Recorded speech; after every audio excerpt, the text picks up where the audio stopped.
사랑하는 자들아, 우리가 서로 사랑하자. 사랑은 하나님께 속한 것이니 사랑하는 자마다 하나님으로부터 나서 하나님을 알고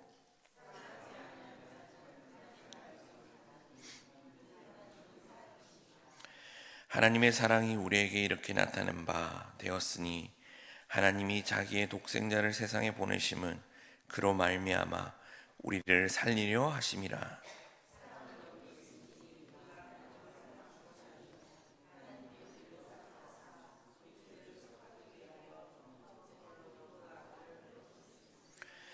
사랑하는 자들아, 하나님이 이같이 우리를 사랑하셨은즉 우리도 서로 사랑하는 것이 마땅하도다.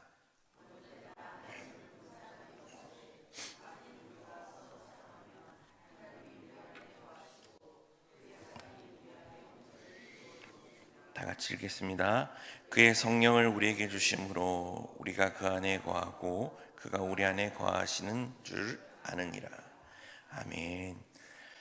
여러분 반갑습니다. 하루의 첫 시간을 하나님께 예배하러 나오신 여러분들을 환영하고 축복합니다. 우리 옆에 계신 분들하고 한번 인사했으면 좋겠습니다. 하나님은 사랑이십니다. 네, 하나님은 사랑이십니다. 미국의 한 지역 신문에 소개된 실화 기사 내용을 잠시 소개해드리겠습니다. 한 소년이 있었답니다. 그런데 소년의 아버지는 알코올 중독으로 인해 가정에 큰 상처를 주었다고 합니다. 그래서 결국 그 가족과 떨어져 살게 되었습니다. 이 소년은 자라면서 아버지에 대한 원망이 가득했다고 합니다. 세월이 흘러 소년은 이제 성인이 되었고 어느 날 병원으로부터 연락을 받았다고 합니다. 오랫동안 연락이 끊겼던 아버지가 말기암으로 생명이 얼마 남지 않았다는 그 소식을 들었습니다. 마지못해 병원을 찾은 이 아들은 병상에 누워있는 아버지를 만났습니다. 그런데 아버지는 힘겹게 봉투 하나를 꺼내 그 아들에게 주었습니다.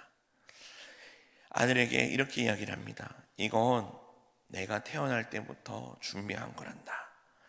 아들이 봉투를 열어보니 수십 장의 편지와 통장 하나가 들어있었다고 합니다. 그 편지에는 매년 아들의 생일마다 쓴 글들이 담겨 있었습니다.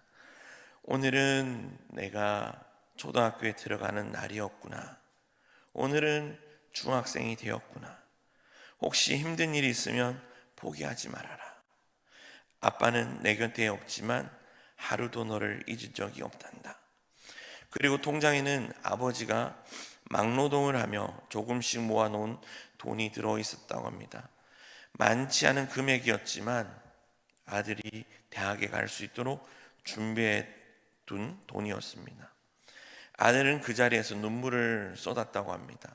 그동안 아버지가 자신을 버렸다고 생각했지만 사실은 멀리서라도 아들을 사랑하며 살아왔다는 사실을 처음 알게 되었다는 것입니다. 아버지는 마지막으로 이렇게 말을 했습니다. 나는 좋은 아버지가 아니었지만 너를 사랑하지 않는 날은 하루도 없었다 라고 이야기를 하면서 얼마 지나지 않아 세상을 떠났다고 합니다. 이 이야기는 감동적인 이유는 아버지의 사랑이 완전해서가 아니라 오히려 부족하고 연약했음에도 끝까지 사랑했다는 그 사실 때문입니다. 그런데 우리를 향한 하나님의 사랑은 이보다 훨씬 더 완전하지 않겠습니까? 우리가 하나님을 찾지 않을 때도, 하나님을 우리가 오해하고 원망할 때도 하나님은 우리를 향한 사랑은 멈추지 않으신다는 것입니다. 우리 7절과 8절 말씀을 다시 한번 읽어보도록 하겠습니다. 사랑하는 자들아, 우리가 서로 사랑하자. 사랑은 하나님께 속한 것이니 사랑하는 자마다 하나님으로부터 나서 하나님을 알고 사랑하지 않은 자는 하나님을 알지 못하나니 이는 하나님은 사랑이심이라. 아멘. 사도 요한은 예수 그리스도 안에서 성령으로 말미암아 하나님의 한 가족이 된 그리스도인들을 향해서 사랑하는 자들아 라고 이렇게 불렀습니다. 그리고 우리가 서로 사랑하자라고 권면하고 있습니다. 주님 안에서 한 가족이 된 교회 공동체를 향해 사도 요한이 계속해서 서로 사랑할 것을 권면하는 것은 실제로 교회 공동체 안에 서로 사랑함이 보이지 않았기 때문이었을 것입니다.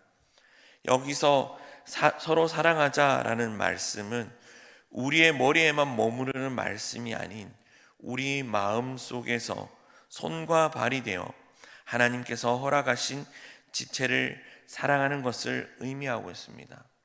본문에서 지금 사도 요한은 사랑이라는 주제로 강의를 하고 있는 것이 아닙니다.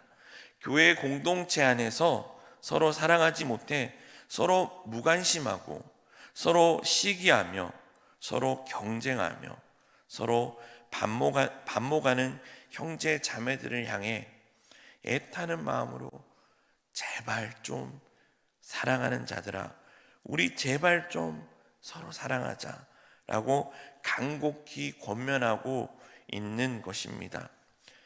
우리는 사랑하지 않을 이유를 수만 가지 가지고 있습니다. 그러나 여기 우리가 사랑해야 하는 이유가 있습니다. 먼저 우리가 사랑해야 하는 이유는 바로 하나님은 사랑이시기 때문입니다. 하나님의 성품 중에 하나를 설명하는 것이 아니라 하나님의 존재의 본질에 대해서 말씀하고 있습니다. 단순히 하나님이 사랑하신다는 뜻이 아니라 그분이 곧 사랑 그 자체라는 뜻입니다. 하나님은 사랑이십니다. 여러분 믿으십니까? 그래서 하나님께서는 사랑하지 않을 이유가 아닌 사랑해야 하는 이유를 우리에게 말씀해 주시고 계십니다. 우리가 살아가면서 누군가를 사랑한다라고 할 때 그 모든 이유를 설명하는 것은 불가능합니다. 저는 저의 아버지의 아들로 있을 때 아무것도 몰랐습니다. 그냥 매일마다 저에게 꾸중하시고 매일마다 잔소리하시는 그 아버지를 볼 때 매일마다 불만이 많았습니다. 근데 자녀를 키우고 나니까 그 아버지의 마음을 알게 되었습니다. 그 아버지의 무게도 느껴지고 아버지의 마음을 알게 되었습니다. 아무리 자녀가 말썽을 부리고 부모의 속을 썩여서 사랑하지 않을 수만 가지 이유가 있을지라도 여전히 그 자녀를 사랑하는 부모의 마음은 변함이 없다라는 것입니다. 하나님은 우리를 사랑하시는 분을 넘어 그 사랑 그 자체라는 것입니다. 그렇게 사랑은 하나님께 속한 것이다 라고 말씀하고 있습니다. 하나님은 사랑의 시작입니다. 하나님께 속한 자, 즉 우리 하나님의 자녀는 사랑이신 하나님을 알고 하나님의 사랑을 경험했으며 진정한 사랑을 행할 능력이 있다라는 것입니다. 반대로 사랑하지 않는 자는 스스로 하나님께 속한 자라 말할 수 없습니다. 왜냐하면 하나님은 사랑이시기 때문이라는 것입니다. 혹시 하나님께서 거저 주시는 그 은혜를 값싼 은혜로 왜곡시키고 조건적인 그런 사랑으로 전략시키고 있지는 않습니까? 다른 사람을 바라볼 때 나에게 유익이 되는 사람인지 나에게 해가 되는 사람인지를 구분하며 사랑받을 대상을 구분하고 있지는 않습니까? 하나님의 사랑은 돈으로 살 수 있는 것도 아니고 받을 자격이 있어서도 아닙니다. 하나님의 본성이 사랑이시기에 우리가 그 사랑을 받을 수 있는 겁니다. 그리고 예수 그리스도 안에서 거듭나 하나님의 자녀가 된 우리의 본성도 사랑이기에 우리도 서로 사랑해야 된다는 것입니다. 그래서 하나님은 우리에게 누구를 보내주셨습니까? 9절 말씀입니다. 같이 읽겠습니다. 하나님의 사랑이 우리에게 이렇게 나타난 바 되었으니 하나님이 자기의 독생자를 세상에 보내심은 그로 말미암아 우리를 살리려 하심이라. 아멘. 본문은 우리가 잘 알고 있는 성경 구절인 요한복음 3장 16절 말씀을 떠올리게 하고 있습니다. 즉 예수 그리스도께서 자기 백성을 위해 자기의 생명을 내어버리신 행동은 하나님의 사랑을 보여주는 완벽한 증거라는 말씀입니다. 본문은 조금 더 하나님의 관점에서 십자가의 의미를 증거하고 있습니다. 9절 말씀에 나타난 바 되었으니로 번역한 헬라어 파네오로는 요한 1서의 시작 부분에서 생명이신 그리스도께서 이 세상에 오심을 묘사할 때 사용하고 있습니다. 우리에게란 문자에서 우리 안에라는 뜻으로 하나님의 사랑이 그리스도의 십자가 사건을 통해 우리가 부인할 수 없도록 분명하게 나타났음을 증명해 주고 있습니다. 여러분들이 잘 알고 있는 그 아브라함 사건도 알 수 있습니다. 하나님께서 아브라함에게 유일한 아들인 이삭을 번제로 드리라고 말씀하셨을 때 아브라함은 이삭을 죽이기 위해 불과 칼을 손에 들고 이삭과 함께 길을 떠났는데 아브라함은 그 칼을 들고 이삭을 죽이려 했습니다. 하나님께서 아브라함을 급히 막으셨으나 아브라함은 이미 마음의 유일한 그 아들 이삭을 죽였습니다. 그때 하나님께서 아브라함에게 말씀하셨습니다. 창세기 22장 12절 말씀을 제가 읽어드리도록 하겠습니다.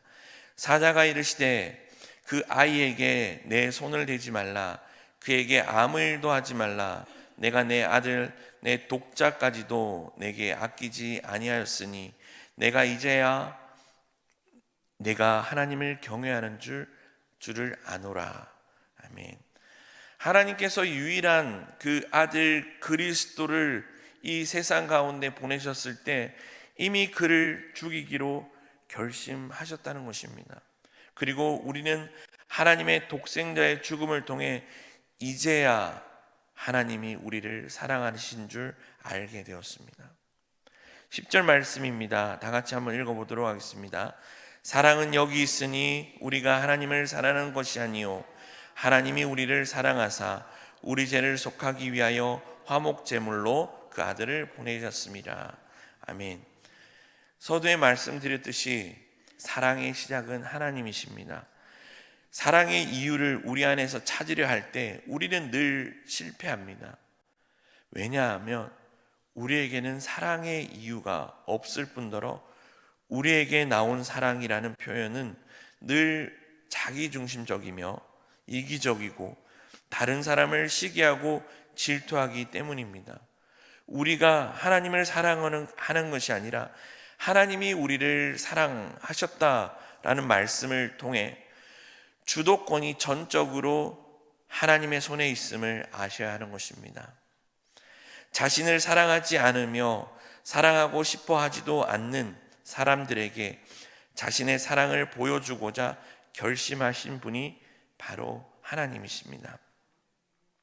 심지어 자신에게 날카로운 일을 드러내며 덤벼드는 원수들과 반역자들 그리고 잃어버린 죄인들의 세상에 자신의 사랑을 보여주시기로 결정하시는 분이 하나님이십니다.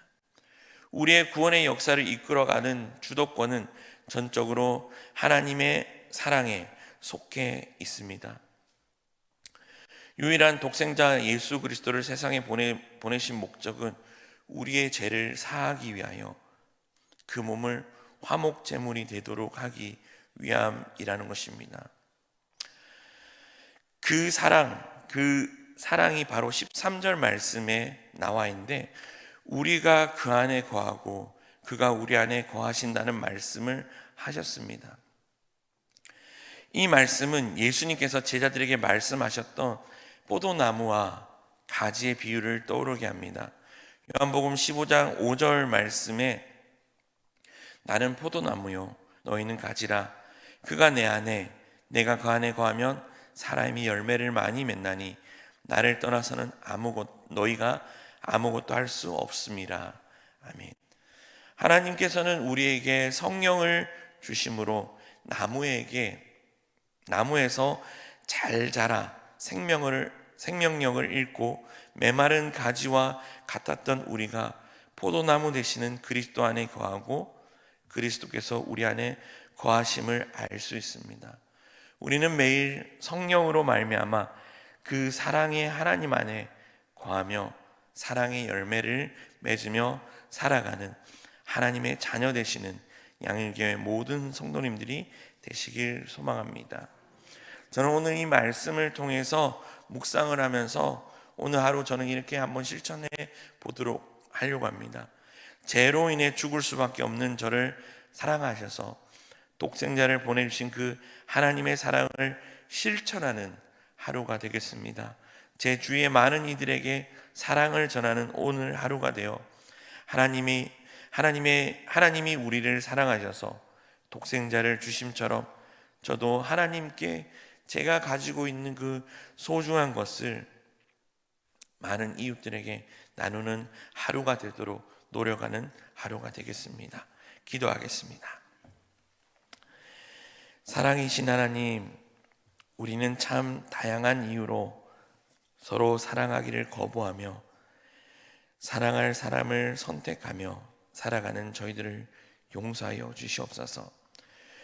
우리에게 허락하신 하나님의 사랑은 아무런 조건이 없는 사랑이며 독생자를 내어주신 그 사랑, 그리고 먼저 우리를 사랑하셨음에도 우리의 모습 속에서 하나님의 사랑을 발견하게 하여 주시옵소서.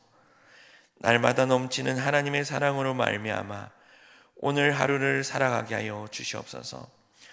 우리에게 내어주시는 성령으로 말미암아 참 포도나무 되시는 그리스도 안에 거하며 사랑의 열매를 맺는 하나님의 자녀로 살게 하여 주시옵소서. 사랑하지 않을 수많은 이유가 있을지라도 하나님의 사랑으로 말미암아 서로 사랑하는 믿음의 양일교회 공동체가 되게 하여 주시옵소서. 예수님의 이름으로 기도드립니다. 아멘.